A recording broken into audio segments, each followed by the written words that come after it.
ଆପଣ ଜାଣନ୍ତି କି ଓଡ଼ିଶାର ଏକ ଏମିତି ମନ୍ଦିର ଅଛି ଯେଉଁଠାକୁ ପହଞ୍ଚିବାକୁ 999ଟି ସିଡ଼ି ଚଢ଼ିବାକୁ ପଡ଼େ। ତ ଗାଇଜ ଆଜି ଆମର ସଡନଲି ପ୍ଲାନ୍ ହେଇଥିଲା ମା ତାରାତାରିଣୀ ମନ୍ଦିର ଯିବାକୁ।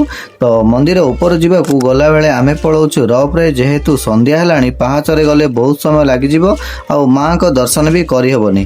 ତ ଆମେ ଯାଉଛୁ ରଫ୍ରେ।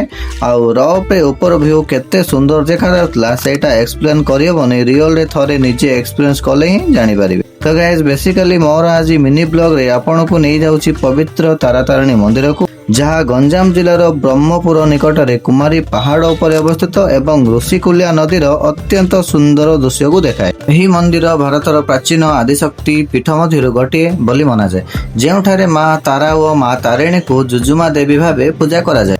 ଏଠାରେ ଅନନ୍ୟ ବିଶେଷତା ହେଉଛି ଯେ ଦେବୀଙ୍କ ପ୍ରତିମା ନୁହେଁ, ଦୁଇଟି ପିଣ୍ଡି ରୂପରେ ପୂଜା ହୁଏ, ଯାହା ଏହାକୁ ଅନ୍ୟ ସବୁ ମନ୍ଦିର ଠାରୁ ଅଲଗା କରେ। ବିଶେଷ କରି ଚୈତ୍ର ମାସର ଯାତ୍ରା ସମୟରେ ଲକ୍ଷ ଲକ୍ଷ ଭକ୍ତ ଏଠାକୁ ଆସି ମାଙ୍କର ଆଶୀର୍ବାଦ ନେଇଥାନ୍ତି। ପ୍ରକୃତି, ଭକ୍ତି ଓ ଶାନ୍ତିର ଏହି ସୁନ୍ଦର ମିଶ୍ରଣ ଆପଣଙ୍କୁ ନିଶ୍ଚୟ ଏକ ଅସାଧାରଣ ଅନୁଭବ ଦେବ। ତେଣୁ ଏହି ଜାଗାକୁ ନିଜର ଟ୍ରାଭେଲ ଲିଷ୍ଟରେ ନିଶ୍ଚୟ ରଖନ୍ତୁ।